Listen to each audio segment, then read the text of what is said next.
Assalamualaikum warahmatullahi wabarakatuh. Perkenalkan, nama saya Zulkifli dengan NIM 2102004501015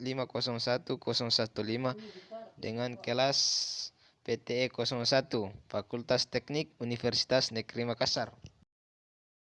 Nah, pada kesempatan ini saya akan membahas tentang apa itu filsafat. Filsafat adalah berasal dari kata philos dan sophein, bisa berarti mencintai, mencari, pencarian akan. Sementara istilah sophein itu bisa diartikan cinta, kebijaksanaan, atau kebenaran. Sehingga filsuf sebetulnya adalah orang yang sedang mencari kebijaksanaan atau kebenaran. Jadi, jika ada orang yang mengaku filsuf dan mengklaim sudah menemukan kebenaran atau kebijaksanaan, itu sebetulnya justru belum menjadi seorang filsuf. Adapun nama-nama filsafat pertama dunia, yang pertama Thales, kedua Heraklitus, yang ketiga Parmenides, yang keempat Demokritus. Sebelum Masehi sampai dengan 475 sebelum Masehi. Yang keempat Demokritus, 460 sebelum Masehi sampai 370 sebelum Masehi. Thales mengatakan bahwa dunia berasal dari air. Thales juga memiliki murid bernama Anaximander yang mengatakan bahwa kehidupan ini berasal dari air. Jadi, sebetulnya teori evolusi yang dikemukakan oleh Charles Robert Darwin itu bukan hal yang baru. Anaximander sudah mengemukakan itu, tetapi karena tidak didukung oleh riset dan data yang valid serta empiris, sehingga masih sangat lemah.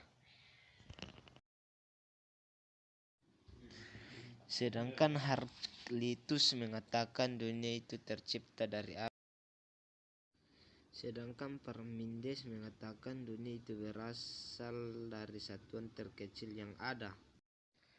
Parmenides mengatakan secara pasti apa itu satuan terkecil. Ambil misal sebuah tembok. Ketika sebuah tembok ini kita dalami lagi, di situ ada semen. Dalam semen itu butiran semen, di situ ada pasir. Di dalam pasir masih ada butiran-butiran pasir. Nah, mungkin yang dimaksud Parmenides seperti ini, satuan terkecil.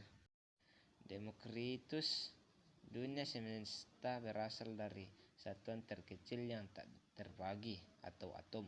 Atom A sama dengan tidak, atom sama dengan terbagi. Pemikiran Demokritus mirip seperti Parmenides, hanya saja ia memunculkan istilah atom, bahwa dunia ini tercipta oleh yang namanya atom.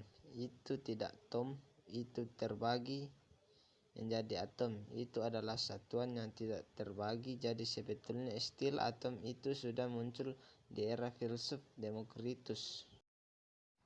Kesimpulan dari keempat filsuf di atas adalah filsuf pertama kali yang hadir di dunia. Tetapi yang menarik adalah kenapa Thales mengatakan dunia itu diciptakan oleh air. Sebetulnya karena dia tinggal di pinggir pantai, sehingga setiap hari dia melihat air, sehingga dia menyimpulkan bahwa dunia itu berasal dari air. Begitu pula Heraklitus yang mengatakan bahwa dunia itu berasal dari api, karena dia hidup di kaki gunung berapi yang sering melihat percikan api. Jadi bisa kita lihat sebetulnya ilmu pengetahuan modern awalnya dibangun oleh argumen-argumen seperti ini, yang sebetulnya secara rasio, secara empiris tidak bisa dibuktikan kebenarannya dan hanya baru pada saran opini saja. Filsuf alam atau filosofi naturalis disebut filosofi alam karena perhatian atau pemikiran para filsuf dipusatkan pada alam dan bagaimana terciptanya alam semesta. Sebagai kesimpulan dari apa yang saya jelaskan tadi, pertanyaan yang sering muncul juga adalah apakah dengan mempelajari filsafat itu akan semakin menjauhkan kita dari agama dan Tuhan. Argumen seperti ini sebetulnya tidak bisa kita benarkan, karena filsafat sebetulnya adalah mode of thinking atau cara berpikir. Jadi tergantung bagaimana Anda ingin menggunakan filsafat. Anda bisa menggunakan filsafat untuk menyerang agama, tetapi Anda juga bisa menggunakan filsafat untuk memperkuat doktrin agama, seperti misal di era filsafat sklotik muncul. Inilah materi filsafat yang sempat saya jelaskan. Ada pepatah mengatakan, jika ada jarum yang patah, jangan disimpan di dalam peti. Jika ada perkataanku yang salah, jangan disimpan di dalam hati. Assalamualaikum warahmatullahi wabarakatuh.